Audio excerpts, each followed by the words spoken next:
High, আমি Priyanka's cooking passion চ্যানেলে আপনাদের সবাইকে স্বাগত। আমার আজকের রেসিপি বাঙালির অত্যন্ত প্রিয় পছন্দের খাবার আলু পোস্ত। আলু পোস্ত রেসিপিটি বানানোর জন্য কী উপকরণ লাগছে চলুন দেখে নেওয়া যাক। আমি এখানে দুটো বড় সাইজের আলুকে কেটে নিয়েছি হলুদ গুঁড়ো, লবণ, একটা গোটা শুকনো লঙ্কা, 5 ফোড়ন, সরষের তেল এবং 4 চামচ পোস্ত বাটা। কড়াই গরম হয়ে গেলে কড়াইয়ের মধ্যে দিয়ে দেবো আমি সরষের তেল। তেলটা গরম হয়ে গেলে তার মধ্যে দিয়ে দেবো গোটা শুকনো লঙ্কা এবং 5 ফোড়ন। 5 ফোড়ন গোটা শুকনো লঙ্কাটাকে আমি 20 থেকে 30 সেকেন্ডের জন্য খুব ভালোভাবে ভেজে নেব।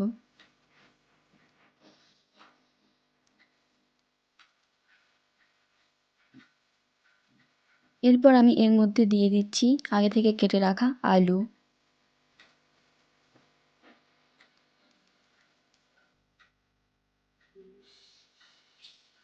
আমি আলুগুলোকে মাঝারি সাইজের কেটে নিয়েছি, আপনারা আপনাদের ইচ্ছে মতন আলুটাকে কেটে নিতে পারেন। তারপর আলুটাকে আমি 10 থেকে 15 মিনিটের জন্য খুব ভালোভাবে ভেজে নেব।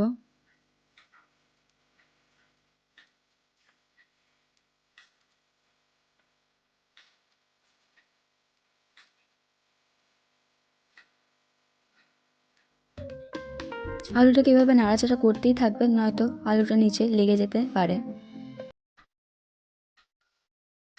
দেখুন আলু খুব ভালোভাবে ভাজা হয়ে গেছে।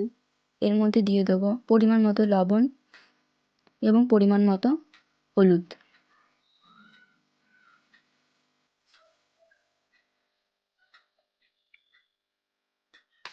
তারপর আবারও খুব ভালোভাবে নাড়াচাড়া করে নেব।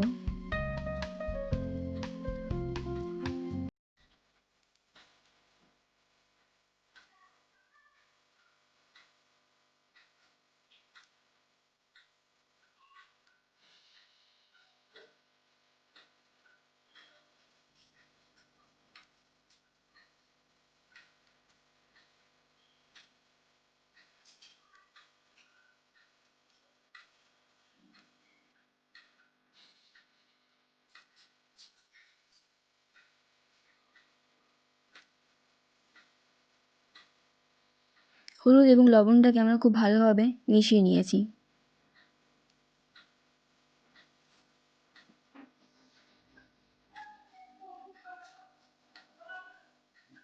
দেখুন আলুটা ভাজতে ভাজতে 50% সেদ্ধ হয়ে গেছে। তাই আমি এখানে ছোট গ্লাসে 1 গ্লাস জল দিয়েছি, আপনারা আপনাদের পরিমাণ মতো জল দেবেন।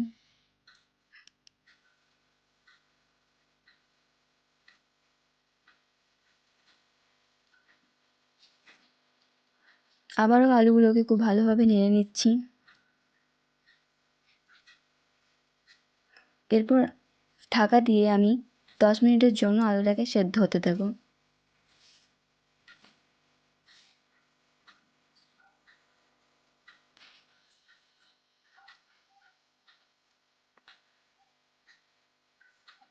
দেখুন আলুর জলটা টেনে এসেছে।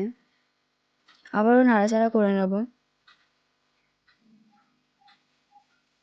দেখুন আলু খুব ভালোভাবে সুসেদ্ধ হয়ে গেছে।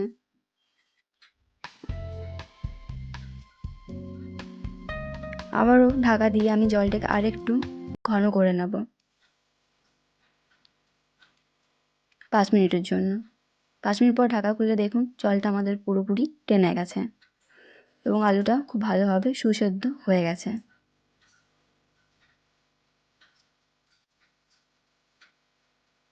এরপর এর মধ্যে দিয়ে দেবো আগে থেকে বেটে রাখা পোস্ত।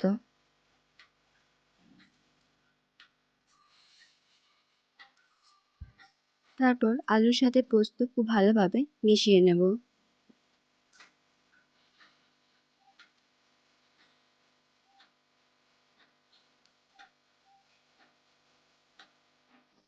দেখুন পোস্ত খুব সুন্দর গামাখো মাখো হয়ে গেছে।